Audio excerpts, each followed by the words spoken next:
Hello అండి, అందరికీ నమస్కారం. కథ అమ్మని కావాలి. రచయిత లక్కీ లక్ష్మి గారు. ఆ చల్లని సాయంత్రం అంతా కొత్తగా వింతగా హాయిగా ఉంది. తనని తనకు కొత్తగా పరిచయం చెయ్యబోయే ఆత్మీయ పిలుపు కోసం తనువు ఉవ్విల్లూరుతోంది. మాటలకు అందని మధురానుభూతి మనసుని ఉయ్యలలూపుతుంది. పెదవులపై విరిసిన అందమైన చిరునవ్వుతో పసుపు పచ్చని తన చీరలో లేత పసుపు ఛాయలో మెరుస్తున్న తన పొట్ట మీద చెయ్యి వేసుకుని ఆనందంగా తడుముకుంది విజ్జి. ఆనంద్ విజ్జి భార్యాభర్తలు. Anand school teacher. సంవత్సరంన్నర కిందటే పెళ్ళయింది వారికి. విజ్జి అమ్మ వాళ్ళది హైదరాబాదు. ఇంటర్ వరకు చదివింది. ఆనంది విజ్జి నానమ్మ వాళ్ళ ఊరు. సెలవుల్లో తను నానమ్మ వాళ్ళ ఊరికి వెళ్ళినప్పుడు ఆనంద్ వాళ్ళు చూసి అడగడంతో 20 రోజుల్లో వారి పెళ్లి జరిగిపోయింది.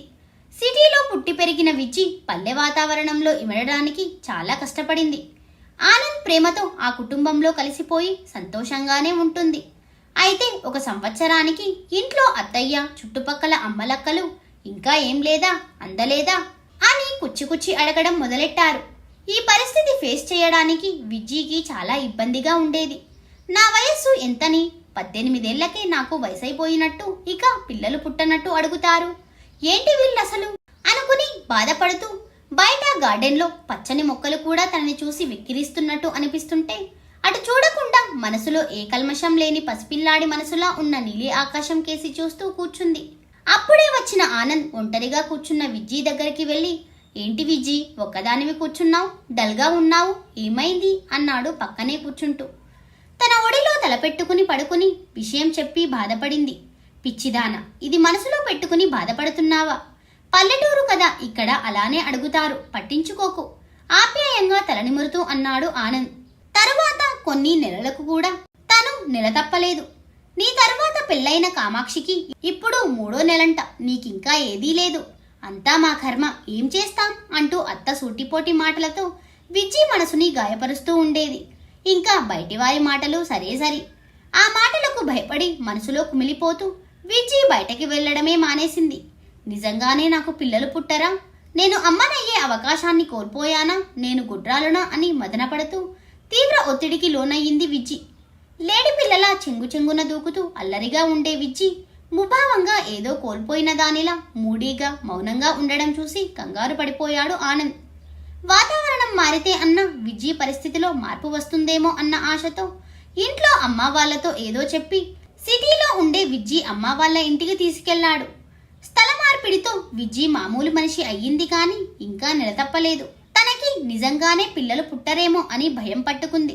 మంచం మీద మోకాలు ముఖం దగ్గరికి తెచ్చుకుని గడ్డం కింద కుడి చెయ్యితో నేల చూపు చూస్తూ ఏదో ఆలోచిస్తూ కూర్చున్న విజ్జిని చూస్తూ, ఏంటి విజ్జి, అప్పుడే ఏమంత వయసైపోయింది మనకి, పెళ్ళయి ఏమంత కాలం అయింది, ఎందుకలా వాళ్ళ మాటలు వీళ్ళ మాటలు విని అప్పుడే పిల్లలు అని బాధపడుతూ నీ ఆరోగ్యం పాడు చేసుకుంటున్నావు అన్నాడు బాధగా ఆనంద్.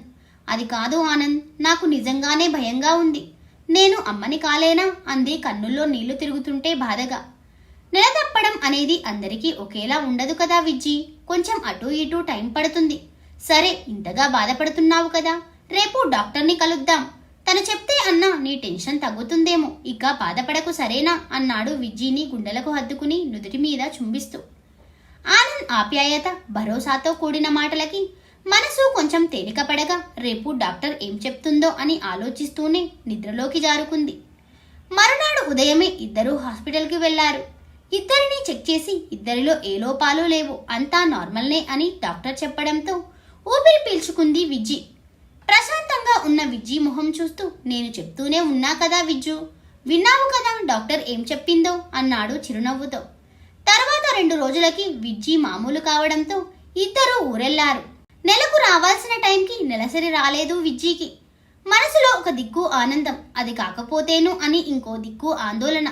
1 నెల ఆగితే టెన్షన్కి బ్రేక్ పడుతుంది కదా అనుకుని మౌనంగానే తన రొటీన్ పనుల్లో పడిపోయింది విజ్జి. తర్వాత నెల కూడా డేట్ రాకపోయేసరికి ఊర్లో ఉన్న మెడికల్ షాప్ దగ్గరికి వెళ్లి ప్రెగ్నెన్సీ కిట్ తెచ్చుకుని చెక్ చేసుకుంది. తన అనుమానాన్ని ఆనందంతో ముడేస్తూ పాజిటివ్ అని చూయించడంతో ఎగిరి గంతేసింది విజ్జి. ఈ విషయం ముందు ఆనంద్కే చెప్పాలి అని వాకిట్లో ఎదురు చూస్తూ కూర్చుంది. తన కడుపులోని బాబు బుడిబుడి నడకలతో తన వైపు ముద్దుగా అమ్మా అని పిలుస్తూ చిన్ని కృష్ణుడులా వస్తున్నట్టు అనిపిస్తుంటే తన్మయత్వంలో లోకాన్ని మర్చిపోయి ఊహాలోకంలో బాబును చూసి మురిసిపోతుంది. ఆలోచన నుండి తేరుకుని చూడగానే ఎదురుగా తన కళ్ళల్లోకి కళ్ళు పెట్టి చూస్తున్న ఆనంద్ సంతోషంలో గట్టిగా హత్తుకుని చెప్పింది, ఆనంద్, నీకు హ్యాపీ న్యూస్, మనం ముగ్గురం కాబోతున్నాము అని. పున్నమి చంద్రుడిలా అందంగా నవ్వి అన్నాడు, నాకు ముందే తెలుసు Vijji, thank you so much రా అన్నాడు తన కడుపు మీద ముద్దు పెడుతూ ఆనందంగా. సృష్టిలో మధురానుభూతులు కలిగే ఆనంద క్షణాలు అంటే ఇవే కదా. ఇద్దరూ ఒకేలా ఆనందపడినా ఆ టైంలో మగవ ఆనందం మాత్రమే ఎక్కువ హైలైట్ అవుతుంది. ముందే తెలుసా, అదేలా అంది బొంగమూతి పెట్టుకుని. నేను అబ్జర్వ్ చేస్తూనే ఉన్నా కదే విజ్జి, నీకు డేట్ రాలేదు కదా, అదే అనుకున్నాను అన్నాడు నవ్వుతూ ఆనంద్. విజ్జి అంతకంటే అందంగా నవ్వి అంది, ఏమో అనుకున్నా, చాలా తెలుసే మీకు అని. నవ్వుతూ అంతా ఈ దేవత దయ అంటూ గుండెకు హత్తుకున్నాడు విజ్జిని. అదే రోజు తను ఎంతో ఇష్టంగా తెచ్చుకున్న ఎర్ర గులాబీ మొక్కని కుండీలో నాటి నీళ్లు పోసి తనివి తీరా చూసుకుంది. తన కడుపులో ప్రాణిలానే అది పెరుగుతూ పచ్చగా నిగనిగలాడుతుంటే చూస్తూ మురిసిపోయింది. నెలలు గడుస్తున్నాయి. భర్త సంరక్షణలో, ప్రేమగా మారిన అత్తయ్య లాలనలో విజ్జు కలల ఆశల ప్రతిరూపం అందంగా ఊపిరి పోసుకుంటూ ఉండగా ఆనందంగా సాగిపోతున్నాయి రోజులు. విజ్జికి 7వ నెల వచ్చింది. తేనెలూరే బుగ్గలతో, లేత పసుపు రంగు మేని ఛాయలో ముచ్చటగా ముందుకు వచ్చిన అందమైన కడుపుతో, అంతకు మించిన ఆనందంతో కూడిన అరవిసిరిన చిరునవ్వుతో మామూలుగానే అందంగా ఉండే విజ్జిలో కొత్త అందమేదో సరసన వచ్చి చేరి అందానికి అందమై విరబూసిన మందారంలా వెలిగిపోతుంది. తనలో వస్తున్న మార్పులు చూస్తూ మురిసిపోతూ తనని జాగ్రత్తగా చూసుకుంటున్నాడు ఆనంద్. విజ్జి అమ్మ వచ్చింది, 7వ నెల వచ్చింది కదా, అమ్మాయిని తీసుకెళ్తాను అని. ఆనంద్ అమ్మ సరే అన్నా తను మాత్రం ఒప్పుకోలేదు. తన విజ్జి తన ముందే ఉండాలి అని. 9వ నెల పంపిస్తాంలే అత్తయ్య, విజ్జి కళ్ళ ముందు నేను కనిపిస్తుంటేనే సంతోషంగా ఉంటుంది అన్నాడు విజ్జిని చూస్తూ. వారిద్దరి మధ్య బంధానికి ప్రేమకి ముచ్చటపడుతూనే చేసేదేం లేక కొంచెం బాధ కొంచెం సంతోషంతో కూతురికి జాగ్రత్తలు చెప్పి వాళ్ళ ఇంటికి పయనమయ్యింది విజ్జి తల్లి. చల్లని సాయంకాలం పచ్చని ప్రకృతిలో తన చెయ్యి పట్టుకుని నడిపిస్తున్నాడు ఆనంద్. అబ్బా, ఇక నడవలేను ఆనంద్, చాలు అంది నీరసంగా. ఇదిగో ఈ కొంచెం దూరమే, అక్కడ బెంచుంది కదా, కూర్చుందువు అని నడిపిస్తూ బెంచ్ దగ్గరికి వెళ్ళాక కూర్చోబెట్టి తనతో పాటు తీసుకొచ్చిన బాటిల్లో ఆరెంజ్ జ్యూస్ మూతలో వంపి ఇచ్చాడు తాగమని. వద్దు ఆనంద్, తాగలేను. బుడ్డోడు బయటికి వచ్చేసరికి నన్ను మోటీ చేసేలా ఉన్నావు ఈ నాన్ స్టాప్ తిండితో అంది నవ్వుతూ. అప్పుడే కడుపులో కదలిక, కాలితో తన్నినట్లు ఉంటే ఆనంద్, చూడు వీడు ఎలా తంతున్నాడో అంది ఆనంద్ చెయ్యి అందుకుని. తన పొట్టపై పెట్టుకుని ఆనందంగా నవ్వుతూ ఆనంద్ సంతోషపడుతూ, ఊరుకోరా బుడ్డోడా, అప్పుడే అల్లరి స్టార్ట్ చేశావా అని అంటూ కడుపు మీద ముద్దు పెట్టుకోగానే వెంటనే సైలెంట్ అయిపోయాడు. వీడు నీ పార్టీనే ఆనంద్, చూడు నువ్వు చెప్పగానే ఎలా సైలెంట్ అయిపోయాడో అంది కిలకిలా నవ్వుతూ. ఆ మాటలకి ఆనంద్ కూడా శృతి కలిపాడు. అందమైన సాయంత్రం ఇంకా ఆహ్లాదంగా మారింది. విజయ్కి 8వ నెల వచ్చింది. మంత్లీ చెకప్స్, టాబ్లెట్స్ మింగడం, కొద్దిపాటి తేలిక వ్యాయామాలతో రోజులు గడిచిపోతున్నాయి. ఒకనాటి సాయంత్రం వాకింగ్కి అని విజ్జీని ఆనంద్ బయటికి తీసుకుని వెళ్తుంటే హాల్లోకి వచ్చేసరికి సడన్ గా కడుపు మీద చెయ్యి పట్టుకుని, అమ్మా నొప్పి ఆనంద్ అంది బాధగా మూలుగుతూ విజ్జి. ఏమవుతుందో గమనించేలోపే తన కాళ్ళ దగ్గర ఎర్రటి చిక్కటి ద్రవం మడుగు కట్టింది. అది చూసేసరికి భయంతో విజ్జి స్పృహ కోల్పోయి పక్కనే ఉన్న ఆనంద్ భుజం మీద వాలిపోయింది. ఆలస్యం చేయకుండా వెంటనే హాస్పిటల్కి తీసుకెళ్లారు ఆనంద్ వాళ్ళ అమ్మా నాన్న. మాయ కిందగా బేబీ ఉండాలి, తనకి బేబీ కిందకి జారిపోయింది. ఆపరేషన్ చెయ్యకపోతే తల్లికి బిడ్డకి ఇద్దరికీ ప్రమాదం. డాక్టర్ మాటలకి ఢీలా పడిన ధైర్యం తెచ్చుకుని, ఓకే డాక్టర్ చెయ్యండి, నా భార్య బిడ్డ సేఫ్గా ఉంటే చాలు అన్నాడు ఆనంద్ కళ్ళు తుడుచుకుంటూ. అబ్బాయి పుట్టాడు గాని బరువు తక్కువగా ఉండడం, గర్భంలో ఉండాల్సిన సమయం కంటే ముందే బయటికి రావడంతో ఇంక్యుబేటర్లో పెట్టారు బాబుని. చిన్ని పుల్లల్లాంటి కాళ్ళు చేతులతో బొమ్మలా ఇంక్యుబేటర్లో ఉన్న బాబును చూసి విజ్జి ఆనంద్ మనసు విలవిలలాడింది. నెల తరువాత జాగ్రత్తగా చూసుకోవాలని చెప్పి బాబుని ఇంటికి తీసుకెళ్లడానికి అనుమతి ఇచ్చింది డాక్టర్.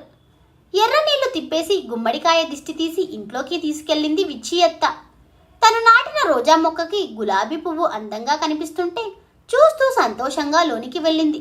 అదే రోజు అర్ధరాత్రి సడన్ గా కరెంటు పోయింది. అప్పుడు మొదలెట్టిన బాబు ఏడుపు తెల్లారి హాస్పిటల్లో తన ప్రాణాలు గాల్లో కలిసిపోయాకే ఆగిపోయాయి. వరండాలో తను నాటిన రోజా మొక్కకి ఉన్న పువ్వు రెక్కలు నేలకి రాల్చి విజ్జితో పాటు ఏడుస్తోంది. తనని ఓదార్చడం ఎవరి వల్ల కాలేదు. చాలా రోజులు గదికే పరిమితం అయ్యింది. ఆనంద్ ఎంత ప్రయత్నించినా తనని మామూలు మనిషిని చేయలేకపోయాడు. రోజు రోజుకి విజ్జి ఆరోగ్యం క్షీణిస్తూ ఉండడంతో బలవంతంగా హాస్పిటల్కి తీసుకెళ్లాడు. డాక్టర్ పరీక్షించి తను చాలా వీక్గా ఉంది, టైంకి మంచి ఫుడ్ పెడుతూ జాగ్రత్తగా చూసుకోండి అంది టాబ్లెట్స్ లిస్ట్ రాస్తూ. డాక్టర్, నేను తల్లిని కాలేనా మళ్ళీ? బాధగా అడిగింది విజ్జి. తనలో విడుదలయ్యే అండాలలో కాంప్లికేషన్స్ ఉన్నాయి. అయినా తను గర్భం దాల్చాలి అనుకుంటే పుట్టబోయే బేబీ ఆరోగ్యంగా ఉండదు. అదీకాక తన ప్రాణాలకి కూడా రిస్క్ అని ఆనంద్ని చూస్తూ అనడంతో విజ్జి ఇంకా డీలా పడిపోయింది.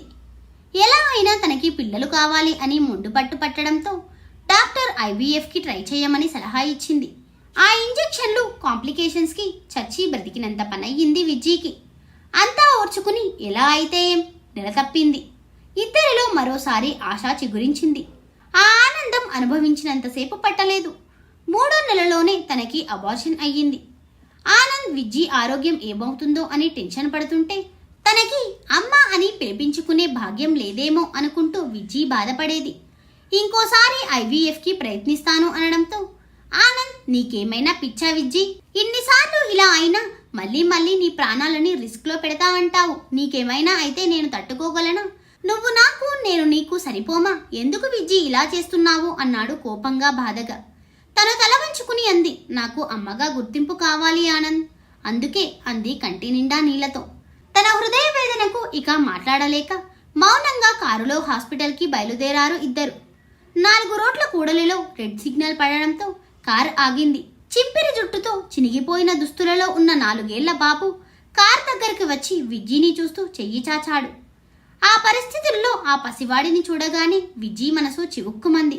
వెంటనే తన హ్యాండ్ బ్యాగ్లో నుంచి 100 నోటు తీసి ఆ బాబు చేతిలో పెట్టి ఆప్యాయంగా బుగ్గగిల్లింది.